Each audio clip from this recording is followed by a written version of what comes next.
The Art of Public Speaking by Dale Carnegie and Joseph Berg Esenwein. The voice.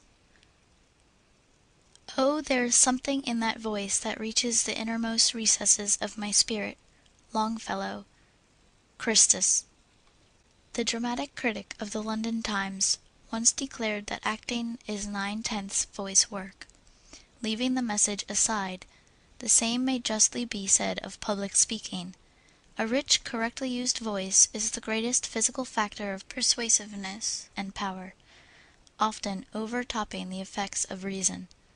But a good voice, well handled, is not only an effective possession for the professional speaker, it is a mark of the personal culture as well, and even a distinct commercial asset. Gladstone himself, the possessor of a deep musical voice, has said, 90 men in every 100 in the crowded profession will probably never rise above mediocrity, because the training of the voice is entirely neglected and considered of no importance. These are words worth pondering.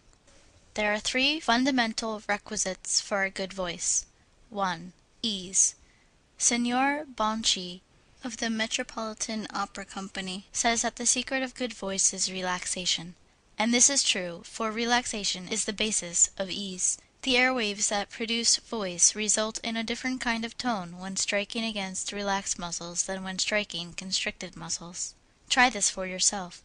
Contract your muscles of your face and throat as you do in hate, and flame out, "I hate you!" Now relax, as you do when thinking gentle, tender thoughts, and say, "I love you." How different the voice sounds. In practicing voice exercises and in speaking, never force your tones. Ease must be your watchword. The voice is a delicate instrument, and you must not handle it with hammer and tongs. Don't make your voice go. Let it go. Don't work. Let the yoke of speech be easy and its burden light. Your throat should be free from strain during speech. Therefore it is necessary to avoid muscular contraction. The throat must act as a sort of chimney or funnel for the voice. Hence an unnatural constriction will not only harm its tones, but injure its health. Nervousness and mental strain are common sources of mouth and throat constriction. So make the battle for poise and self-confidence, for which we pleaded in the opening chapter. But how can I relax, you ask? By simply willing to relax. Hold your arm out straight from your shoulder. Now, withdraw all power and let it fall. Practice relaxation of the muscles of the throat by letting your neck and head fall forward. Roll the upper part of your body around, with the waistline acting as a pivot.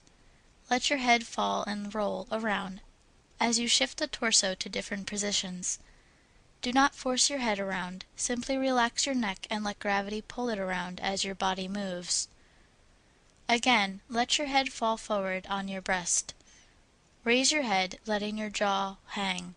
Relax until your jaw feels heavy, as though it were a weight hung to your face. Remember, you must relax the jaw to obtain command of it. It must be free and flexible for the molding of tone, and to let the tone pass out unobstructed. The lips also must be made flexible, to aid in the molding of clear and beautiful tones. For flexibility of lips, repeat the syllables mo, me. In saying mo, bring the lips up to resemble the shape of the letter O. In repeating me, draw them back as you do in a grin. Repeat this exercise rapidly, giving the lips as much exercise as possible. Try the following exercise in the same manner. Mo, o, oo, ah. After this exercise has been mastered, the following will also be found excellent for the flexibility of lips. Memorize these sounds indicated, not the expressions, so that you can repeat them rapidly. A as in May, E as in met, U as in use. A as in I as in ice, Oi as in oil. A as in at, I as in it, U as in hour. O as in no, O as in no, O as in ooze. A as in all, Oo as in foot, A as in ah, E as in eat, oo as in ooze, e as in eat. All the activity of breathing must be centered, not in the throat, but in the middle of the body. You must breathe from the diaphragm. Note the way you breathe when lying flat on the back, undressed in bed. You will observe that all the activity then centers around the diaphragm. This is the natural and correct method of breathing. By constant watchfulness, make this your habitual manner, for it will enable you to relax more perfectly the muscles of the throat. The next fundamental requisite for good voice is openness.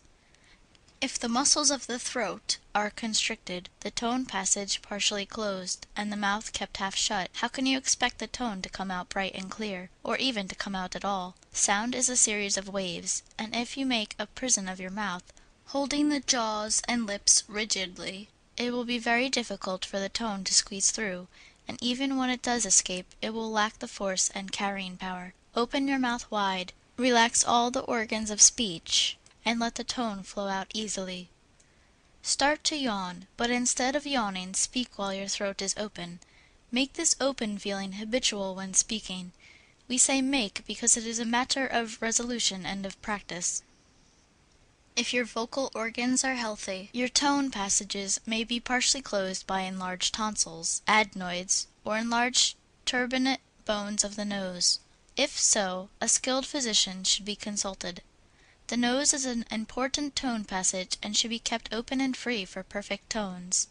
What we call talking through the nose is not talking through the nose, as you can easily demonstrate by holding your nose as you talk. If you are bothered with nasal tones caused by growths or swellings in the nasal passages, a slight painless operation will remove the obstruction. This is quite important, aside from voice, for the general health will be much lowered if the lungs are continually starved for air. The final fundamental requisite for good voice is forwardness. The voice that is pitched back in the throat is dark, somber, and unattractive. The tone must be pitched forward, but do not force it forward. You will recall that our first principle was ease. Think the tone forward and out. Believe it is going forward, and allow it to flow easily. You can tell whether you are placing your tone forward or not by inhaling a deep breath and saying ah, with the mouth wide open, trying to feel the little delicate sound waves strike the bony arch of the mouth just above the front teeth. The sensation is so slight that you will probably not be able to detect it at once, but persevere in your practice, always thinking the tone forward, and you will be rewarded by feeling your voice strike the roof of your mouth.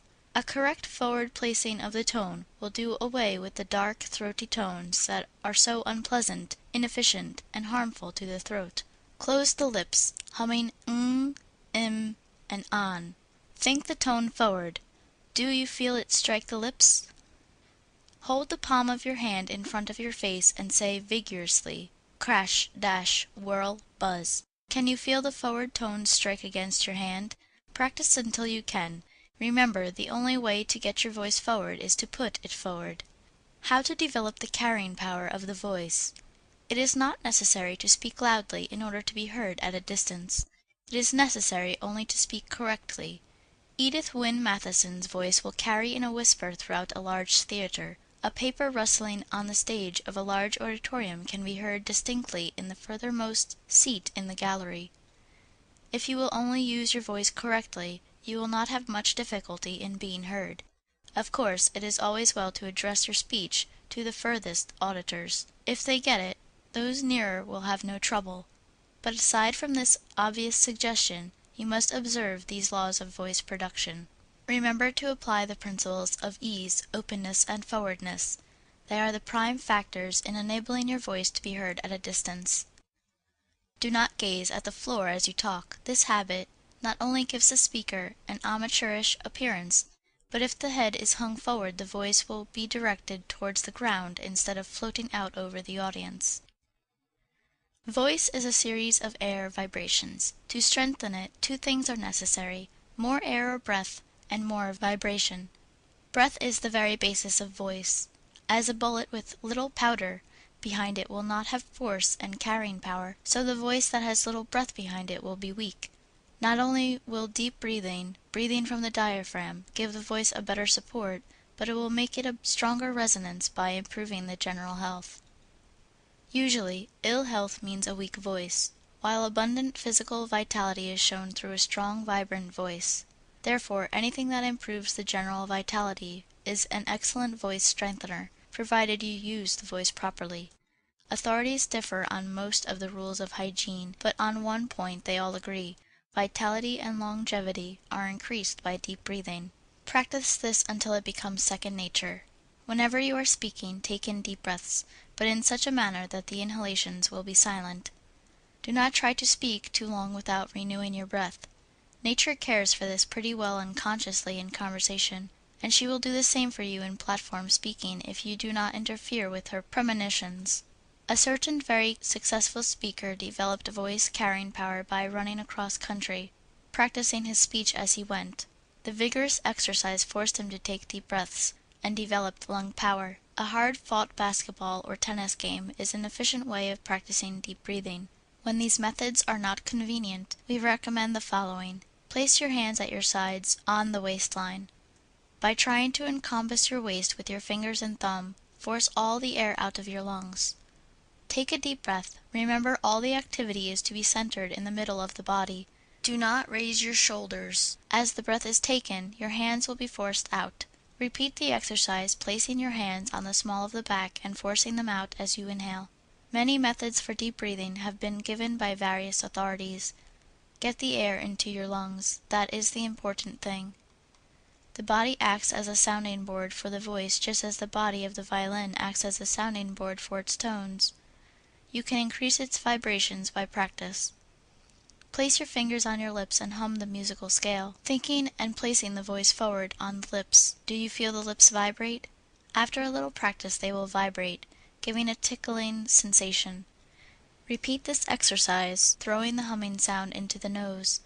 Hold the upper part of the nose between the thumb and forefinger. Can you feel the nose vibrate? Placing the palm of your hand on top of your head, repeat this humming exercise. Think the voice there as you hum in head tones. Can you feel the vibration there? Now place the palm of your hand on the back of your head, repeating the foregoing process. Then try it on the chest. Always remember to think your tone where you desire to feel the vibrations. The mere act of thinking about any portion of your body will tend to make it vibrate. Repeat the following after a deep inhalation, endeavoring to feel all portions of your body vibrate at the same time. When you have attained this, you will find that it is a pleasant sensation. What ho, my jovial mates, come on, we will frolic it like fairies, frisking in the merry moonshine. Purity of voice. This quality is sometimes destroyed by wasting the breath. Carefully control the breath, using only as much as is necessary for the production of tone. Utilize all that you give out. Failure to do this results in a breathy tone. Take in breath like a prodigal. In speaking, give it out like a miser. Voice suggestions. Never attempt to force your voice when hoarse. Do not drink cold water when speaking.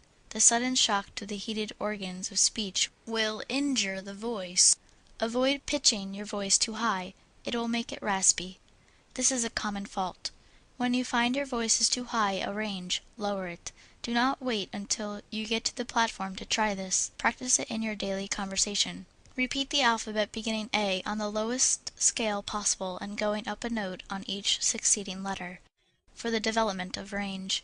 A wide range will give you facility in making numerous changes of pitch. Do not form the habit of listening to your voice when speaking. You will need your brain to think of what you are saying. Reserve your observation for private practice. Questions and exercises. 1. What are the prime requisites for good voice? 2. Tell why each one is necessary for good voice production. 3. Give some exercises for development of these conditions. 4. Why is range of voice desirable? 5. Tell how range of voice may be cultivated. 6. How much daily practice do you consider necessary for the proper development of your voice? 7. How can resonance and carrying power be developed? 8. What are your voice faults? 9. How are you trying to correct them? End of section 12.